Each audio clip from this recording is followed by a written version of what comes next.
राधे राधे बंधुओं, बहुत स्वागत है आपका ज्योतिष धर्म चैनल पर। आज हम इस वीडियो में बात करेंगे धनु राशि और लग्न वालों का नवंबर माह कैसा रहेगा। साथ ही इस वीडियो में बताएंगे कुछ खास उपाय जिनको करके आप अपने इस महीने को और उत्तम फलदायी बना सकते हैं। बंधुओं, यदि आपने अब तक हमारा चैनल सब्सक्राइब नहीं किया, प्लीज सब्सक्राइब कीजिए। जिस तरह से आप सभी का सहयोग हमें प्राप्त हो रहा है, हम आपको बहुत बहुत धन्यवाद कहते हैं। बंधुओं, अब बात करते हैं धनु राशि और लग्न वालों के लिए नवंबर माह के परिणामों के बारे में। बंधुओं, इस तरह से इस महीने आपकी ग्रह गोचरी व्यवस्थाएं रहेंगी। अब 4 नवंबर के बाद आपके पराक्रम भाव में कुंभ राशि में शनिदेव मार्गी होने जा रहे हैं, यानी कि सीधी चाल से चलेंगे। अब उनका वक्रीगत फल समाप्त होने वाला है। बंधुओं, चतुर्थ भाव में राहु देवगुरु बृहस्पति की राशि में संचरण करेंगे।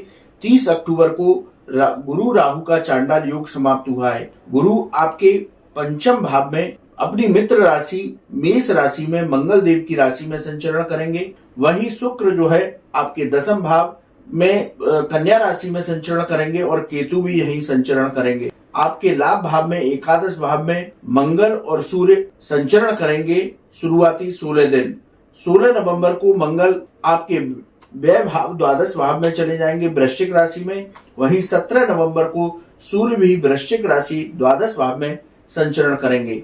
तो इस तरह से ग्रह गोचरी व्यवस्थाएं इस महीने धनु राशि और लग्न वालों की रहेंगी।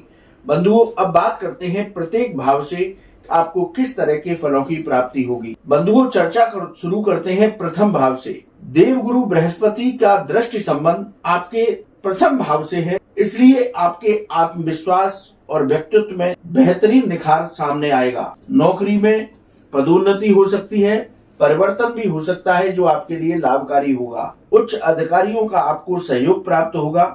नौकरी और व्यापार की जो पिछले दिनों आपकी समस्याएं चली आ रही थी, अब वो बाधाएं भी दूर हो जाएंगी। समाज में मान सम्मान की प्राप्ति धनु राशि और लग्न वालों को इस महीने अवश्य प्राप्त होगी। अभी बात करते हैं द्वितीय भाव की। इस भाव की चर्चा करें, ये भाव आपका धन का भाव है, आपकी वाणी का भाव है और आपका परिवार का भाव है।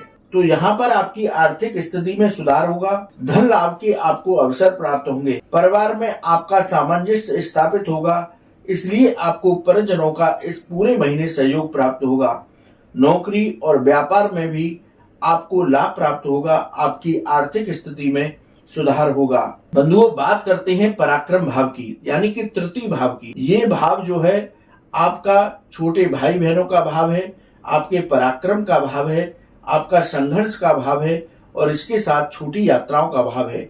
शनिदेव यहाँ पराक्रमेश होकर के विचरण कर रहे हैं, अब मार्गीगत अवस्थाओं में है। तो पराक्रम और मेहनत दोनों का सहयोग इस महीने आपको प्राप्त होगा और उससे आपको विशेष सफलताएं प्राप्त होंगी। कार्य स्थल पर भी आपको लोगों का सहयोग मिलेगा। मन की जो भी इच्छाएं पिछले महीने आपकी छूट गई थी या मन में कुछ विशेष इच्छाएं हो, वो इच्छाएं भी इस महीने आपकी पूरी होंगी। भाई बहन और मित्रों का आपको सहयोग प्राप्त होगा। भाग्य का भरपूर सहयोग आपको प्राप्त होगा। शनि देव आपको यहाँ मार्गीगत अवस्थाओं में हर क्षेत्र में सफलता दिलाने वाले होंगे। बंधुओं, बात करते हैं आपके चतुर्थ भाव की। यहाँ देवगुरु बृहस्पति की राशि में अब राहु संचरण कर रहे हैं। ये भूमि भवन वाहन और आपके हृदय संबंधी और आपकी माता का भाव है। यदि इस भाव की चर्चा की जाए तो धीरे धीरे आपके मन में जो भय बना हुआ था, अब वो समाप्त होगा। कार्य क्षेत्र में भागदौड़ होगी, लेकिन इस भागदौड़ से आपको सफलताएं और लाभ प्राप्त होगा। माता के साथ आपके वैचारिक मतभेद हो सकते हैं, इसलिए माता के साथ सामंजस्य बना करके रखें। नई प्रॉपर्टी लेने का योग बनेगा। इसके साथ ही आप कोई नया वाहन भी खरीद सकते हैं। बंधुओं, बात करते हैं पंचम भाव की।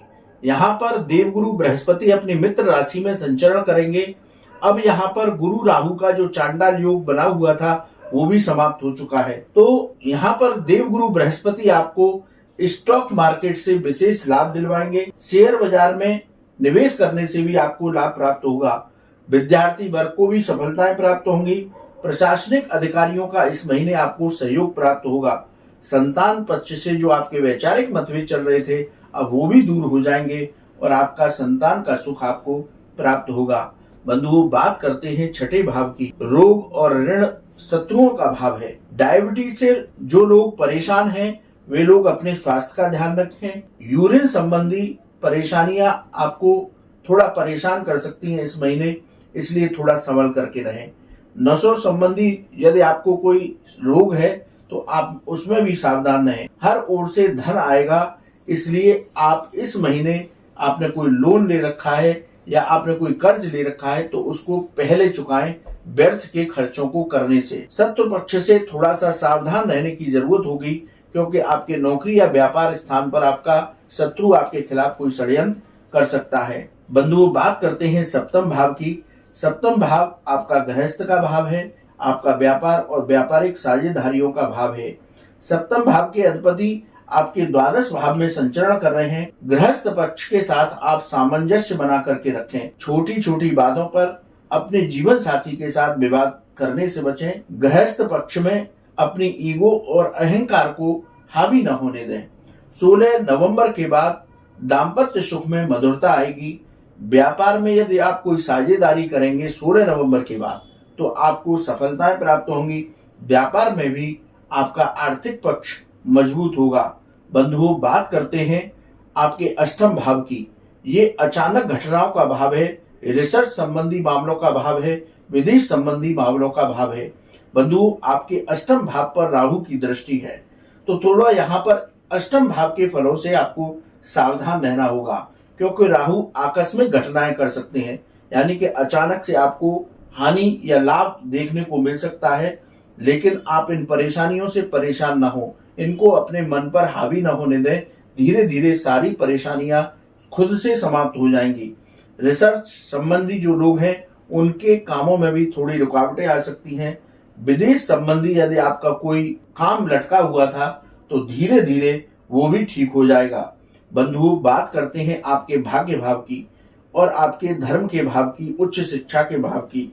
17 नवंबर के बाद आपको भाग्य का भरपूर साथ मिलेगा। विदेश संबंधी शिक्षा की ओर आप यदि जाना चाहते हैं तो 17 नवंबर के बाद आपको सफलताएं प्राप्त होंगी। धार्मिक कार्यों में आपका इस महीने मन लगेगा। आपकी धार्मिक यात्राएं भी हो सकती हैं। बंधुओं, बात करते हैं आपके दशम भाव की, यानी कि आपकी जीविका की, आपके कर्म भाव की, पिता के भाव की। यदि इस भाव की फलों की चर्चा की जाए तो आपके कामकाज में थोड़ी सी भागदौड़ रह सकती है, लेकिन वो भागदौड़ आपकी व्यर्थ नहीं जाएगी, आपको सफलताएं प्राप्त करेगी। कार्यस्थल पर मेहनत से आपको सफलताएं प्राप्त होंगी। आईटी और मैनेजमेंट से जुड़े हुए जो लोग हैं उनको विशेष सफलताएं इस महीने में प्राप्त होंगी। पिता के साथ वैचारिक मतभेद हो सकते हैं, इसलिए पिता के साथ मनमुटाव की स्थिति से आपको इस महीने बच करके रहना होगा। बंधुओं, बात करते हैं आपके लाभ भाव की, यानी कि एकादश भाव की। तो मंगल 16 नवंबर तक और सूर्य 17 नवंबर तक संचरण करेंगे, तो यहाँ पर नौकरी में और व्यापार में आपको धीरे धीरे लाभ होगा। मेडिकल फील्ड से जो लोग जुड़े हुए हैं उनको बेहतर लाभ प्राप्त होगा। सकारात्मक सोच को बना करके आगे बढ़ते रहिए, तो धनु राशि और लग्न वालों के लिए ये महीना बेहद अच्छे परिणाम देगा। बंधुओं, बात करते हैं आपके द्वादश भाव की। ये भाव व्यय का यानी खर्चों का भाव है, कोर्ट कचहरी के मामलों का भाव है।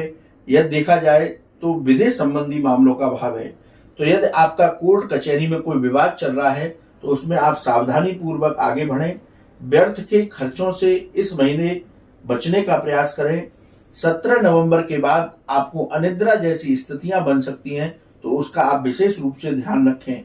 मानसिक शांति के लिए योग और ध्यान का सहारा लें। धनु राशि और लग्न वालों को हमने बताया कि 12 भावों का किस तरह से फल प्राप्त होगा। ओवरऑल देखा जाए तो इस महीने धनु राशि और लग्न वालों को बेहद धन लाभ के अवसर प्राप्त होने वाले हैं। बंधुओं, बात करते हैं इस महीने आपके कौन से दिन शुभ रहेंगे। 6, 9, 11, 13, 16, 17, 18, 27 और 28 ये तारीखें आपके लिए बेहद शुभ रहेंगी। वहीं अशुभ दिनों की बात की जाए तो 4, 5, 14, 15, 22, 23 और 24 तारीख आपके लिए अशुभ रहेंगी। इनमें थोड़ा संभल कर रहें। अब बात करते हैं विशेष उपाय की। धनु राशि और लग्न वाले इस महीने इन उपायों को करेंगे तो उनको विशेष लाभ प्राप्त होगा। आप भगवान लक्ष्मी नारायण का अभिषेक पूजन करें, तुलसी जी का अभिषेक करें, उनकी आरती करें और मंदिर में केले का दान दें तो ये महीना आपके लिए उत्तम फलदायी देगा। बंधुओं, आपको वीडियो कैसा लगा आप कमेंट बॉक्स में लिखें। आपका सब कोई सवाल है तो आप हमारे व्हाट्सएप नंबर पर लिखें, हम उसका जवाब अवश्य देंगे। राधे राधे।